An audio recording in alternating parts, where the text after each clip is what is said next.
Hello everybody, this is a special video concerning design in the theater. And so it is going to take me a little while to go through this section. There's some material that you should have read concerning the collaborative process of creating a production.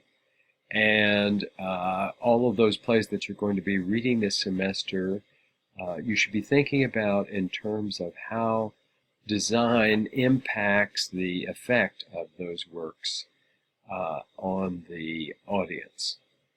Okay, so now we're going to switch along here, get to the next slide, and I begin to talk about design, first of all, by talking about performance venues. It's a necessary fact that the designs are set within certain kinds of performance venues. And certain kinds of performance venues can create the potential for developing extensive and interesting designs. But they each have their own limitations and problems. And so let me begin by talking about the performance venue that I want to introduce you to is this one, and I'm going to switch off and maybe hide myself. That's what I'm going to do. I'm going to hide myself. Now you see the proscenium is and frontal theater space is the most popular, frequently seen performance venue in the world, perhaps. First of all, the stage is at one end of a long room, and the audience is at the other end of that room. So you are seeing the designs from one perspective, and that perspective depends upon where your seat is in the house. That is, the place where the audience sits in the auditorium, if you will. And so this slide shows you what that would look like. These performance venues, besides being called proscenium arch theaters, they're also called frontal theaters. Now let me switch to a illustration of one of those frontal theaters. A spectacular proscenium arch theater found in a large city. And you see we're sitting in what may be the balcony area, looking towards the performance area or the stage. Separating us or the audience from the stage itself is what appears to be an orchestra pit. And the idea here is that when you see designs in this framework, it's almost as though you're looking at a painting. And so the constant shifting of design elements within that framework is crucial to convey the meaning of the production. And when you look on the wiki, which will be the thing that you do after you finish this video, please note that the wiki material concerning design focuses on a proscenium arch production of the musical Wicked. And it gives you various aspects of Wicked that are clearly meant to be seen on a proscenium arch stage, especially a very big proscenium arch stage. Another kind of design,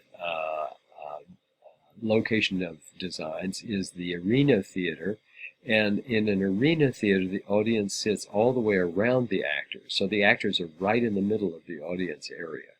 And entrances and exits are mostly made on what I would call a diagonal.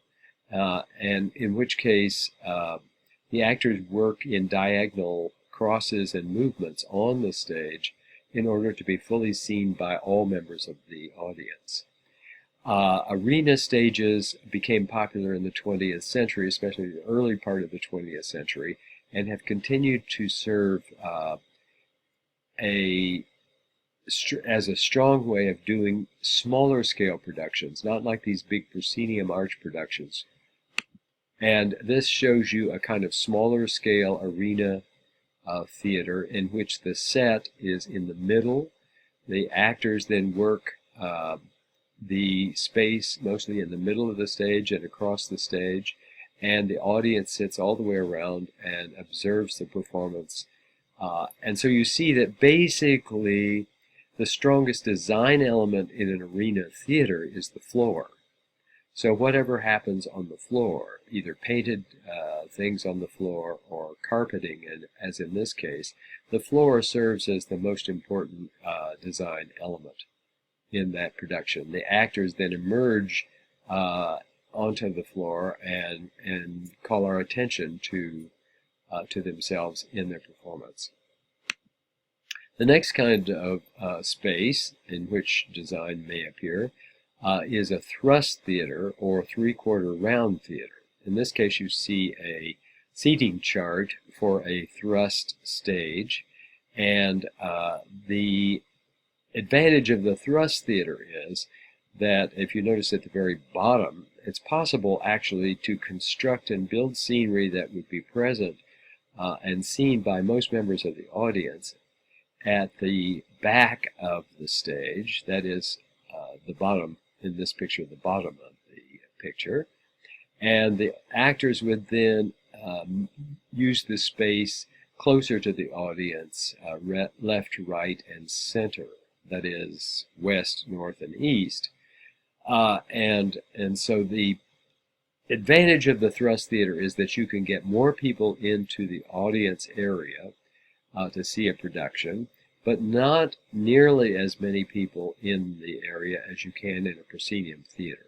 Most proscenium stages seat anywhere from 1,500 to 3,500 people, whereas a thrust theater may well accommodate slightly over 1,000 people.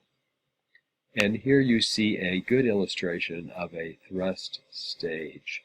And in which case, at the right-hand side of this picture, you can see entrances and exits that have been marked by doorways, and what appears to be a balcony above the entrance in the center right. And also, the audience then moves in and around the main part of the stage, but also up and down the steps. And so consequently, you can get levels of actors on different parts of the thrust stage.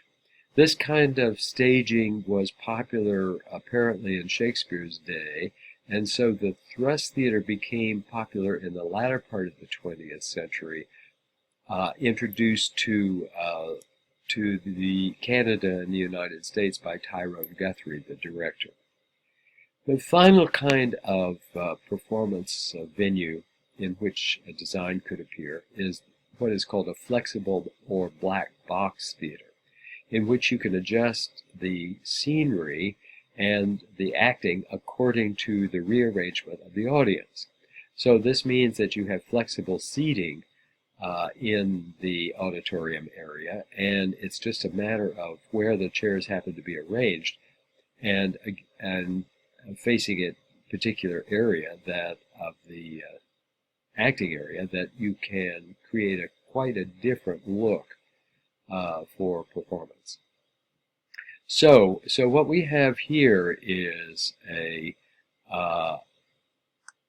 number of different possibilities. On the upper left-hand corner of this picture, you see what is called in this picture end stage, or meaning a frontal stage arrangement. Next to that, in the center, in the top row above, is a thrust theater arrangement. And in the lower left-hand side of the picture, you see a arena theater arrangement. And then they have designed what they have called different things, a stadium seating on the upper right-hand corner of the picture, and the recital arrangement, although I'm not quite sure I understand what that means, and then a cabaret arrangement in the lower right-hand side. So a flexible black box gives you many alternative possibilities for restructuring the relationship between the audience and the actors. However, what it doesn't do is give you a very large space in which to work, but its advantage is that by having a smaller space, the actors have a close proximity between themselves and the audience. Now we turn to the slides that are concerning scene design. And before I continue to talk about those particular slides, which focus on special designs for Curse of the Starving Class, a play by Sam Shepard, let me just say a few words about design. First of all, design should, or scene design should, suggest the style and tone of the whole production. So be sure and look at the designs that are presented afterwards to begin to estimate what that tone might be for this production. They also help to create a mood and atmosphere for the actors to play on. And they provide clues as to the specific time and place of the dramatic action. In the case of the photographs that you're going to see next, you're going to see that the dramatic action is placed in a kitchen, and that because we have a refrigerator and we have a stove. But the way that that kitchen is presented to us differs from one production to another. Very stark differences between among these various designs. And stage design also offers creative possibilities for the movement and grouping of performers, so that depending on how large the performance space is, you can make a rather stunning effect. But it all depends upon in which venue you're performing the work. Most of the venues that you see in the designs I'm going to present are either in the proscenium arrangement or the thrust arrangement. So let us go to the next slide. I'm just going to show you my picture. I think I'm now being seen, and I'm going to switch to the next slide. And in this case, we see Curse of the Starving Class. This illustrates a production on a proscenium arch stage in which you look at the floor texture of this show. It's like no other kitchen you've ever seen. Certainly the arrangement of the stove and the refrigerator and the cabinet at the back and the kitchen table at the center is like no other kind of kitchen we've ever seen before. And there are no particular windows in the space, but only a suggestion of an outside venue which looks like hills with maybe the sun rising, or either an evening shot in the background at the very back of the stage. So this is an attempt to give you some sort of a moody atmosphere about this production. This next production shows you what I think is probably a thrust stage production of Curse of the Starving Class, although it could well be a proscenium production. Notice the floor texture here is very different from the previous floor texture, and those tiles are arranged in such a way that they help to focus attention on the center of the stage. We have the refrigerator now prominent at the back, in the background, and we can see through the walls at the back, so that we see an old car sitting out in the back, and we also see some trash on the upper right-hand corner of the picture. So this creates a very different kind of look for Curse of the Starving Class from that of the previous picture that I showed you. The next one is a great deal more, I would call it, naturalistic or realistic, although it's highly atmospheric and suggestive, in part because of the lighting. But notice in the right-hand corner of the picture, they've spent a lot of time suggesting to you the outdoors and the kind of rough-hewn quality of the outdoors environment, including the foundation of the house itself. And it appears that in this case, this house has had the walls torn down, partially torn down, so that you can see inside the kitchen. So that's why I suggest that it is probably a more realistic interpretation of this play, rather than a more stylistic interpretation like the two productions that we saw earlier. And now the final production is even more interesting and different from all the others. And this shows a floor of a kitchen which appears to be almost floating in air. And the suggestion here is that we have a kind of outdoors suggested in the distance behind all of this floating stage, if you will. And the audience is wrapped around in this thrust arrangement. And the yard suggests to you the kind of barrenness that the designer wanted to convey to you about this particular version of the show. So all four of these productions are very different one from another and help to give you a sense of the mood and style of this play from the perspective of the designers and probably with a strong input of the director. Now we're going to switch to costume design for a moment. And let me just say that a few words about costume design. And then I'm going to just quickly, oh, I disappeared, didn't I? I didn't mean to do that. Let me make me bigger. I'm bigger. Here we are. Okay. In costume design should also help to reinforce the mood and style of the production, just as scene design does. It also helps to distinguish major characters from minor characters, in part because of the style of the clothing, the color of the clothing, and the silhouette of the clothes. It suggests relationships between characters, and it also there's a change of performer's appearance by the use of costumes. So that, in fact, you can shape the audience's perception of a particular character simply by details that are placed on the costume. It also suggests changes in character development and age, so it can show a development of a character from very early life to a later life, or from a more conservative to a more liberal choice of clothing.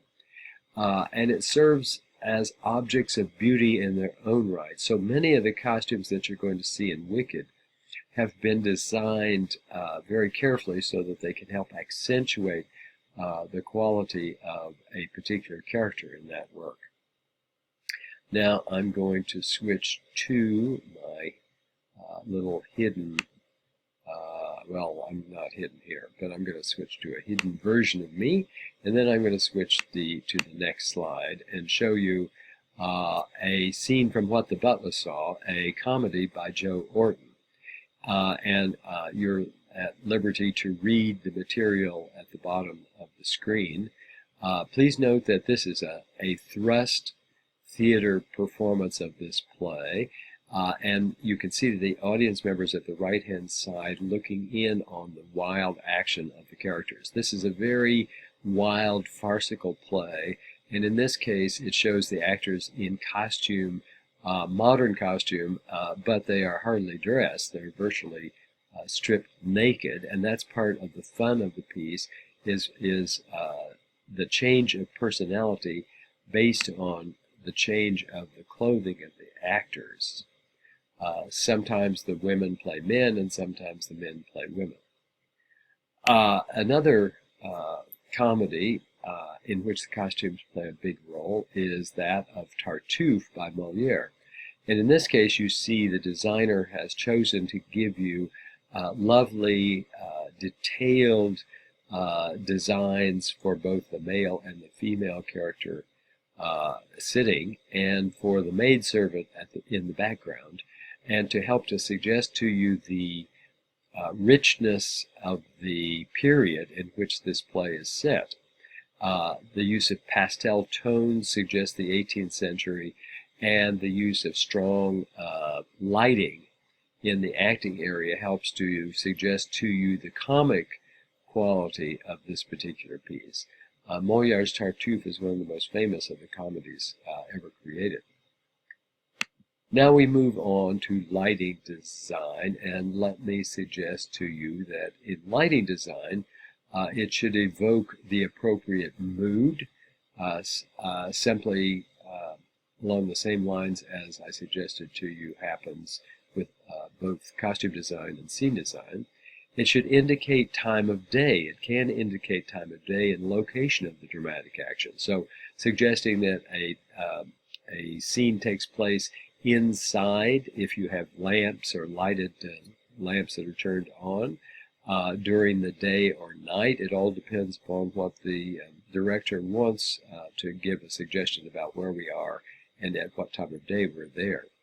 And a shift of emphasis from one part of the stage to another part of the stage, in part because by changing the focus of the lights in one area or the other. And reinforcing the style of the production is one of the key features of lighting design, so that it may be suggestive of the dramatic or melodramatic quality of the scene, or the comic quality, as we saw in the last slide with Moliere's Tartuffe. It can make objects on stage appear flat or three-dimensional. It depends upon how the lighting designer chooses to use light on stage, and it can also blend the visual elements on stage into a unified whole. So lighting design serves a very important purpose in creating these particular productions that we have. And I'm going to show you the next slide because as an example of what we can do with lighting. This is from a film version of Orson Welles' stage production of Othello by William Shakespeare. In this case, the lights have helped to emphasize the visual quality of the costumes and the characters, but have also, through the light on the walls in the back and the floor, helped to suggest to you the somewhat sinister and somber mood of the piece, which the designer has in mind to represent for you. And the next photograph is that of a production of The Homecoming, written by Harold Pinter, a British playwright. In this case, lights have been used to focus attention on the central figure in the scene. The central figure is that of Ruth, who happens to be married to one of the men in this scene, and Ruth has come to England with her husband and ultimately begins to dominate the entire family of men, in which case she becomes the central figure at the end of the play. And her stance here suggests a kind of arrogant portrayal of her presence in this scene. Using high heels helps to suggest that, of course, and of course costume design then has given us something to suggest the quality that Ruth is after in doing this particular scene. And the men look somewhat interested in her and perhaps a bit frightful of what she might suggest to them and their future in this home. Now I'm going to turn to sound design and say a few words about sound design. And I'm just going to reveal myself again. Sound design and music design should motivate actions on stage and indicate events taking place off stage. So the first illustration of that I'm going to give you is from a play that I recently directed of Hamlet. And it helps to establish the time of day, the season, and the weather. And this first instance of illustration from Hamlet gives you some sense of the kind of rough weather that's going on outside the palace as the play begins. And it helps to locate the action in specific places. So by hearing the sound of the rough weather, it suggests to you that the characters are outdoors. It helps to create mood and change in mood, and it stimulates audience expectation of what is to come.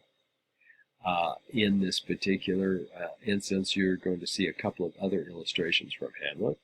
And then it provides information about the characters. Sometimes it helps to highlight or emphasize what kind of characters you have here in a production, and it builds transitions between scenes, so you can use it as a transitional mode between one scene and another simply by using particular kinds of sounds, and it offers shortcuts that rapidly advance the plot or recall past events.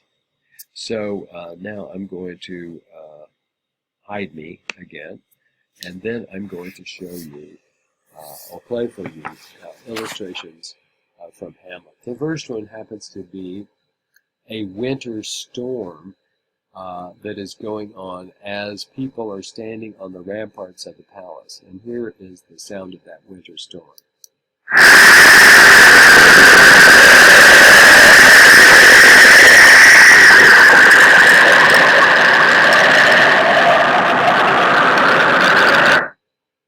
Quite a storm. And it's called Winter Storm on the cut, and it helps to give you some suggestion about what is happening on the ramparts at the time when a ghost appears. We also can have sounds that suggest, for example, in the funeral, before the funeral of Ophelia, I use this particular sound to suggest the kind of religious event that's taking place with her funeral.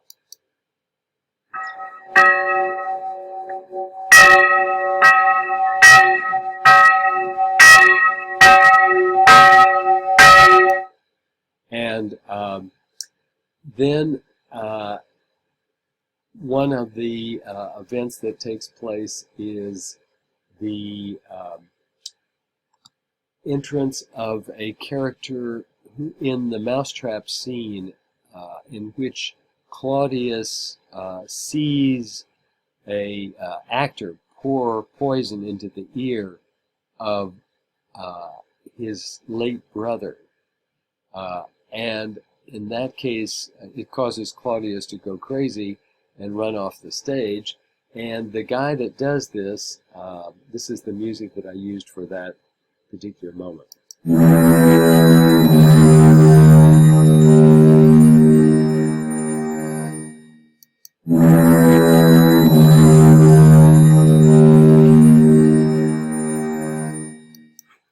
And then finally, as the entrance of the actors or the clown characters, I use this particular musical piece.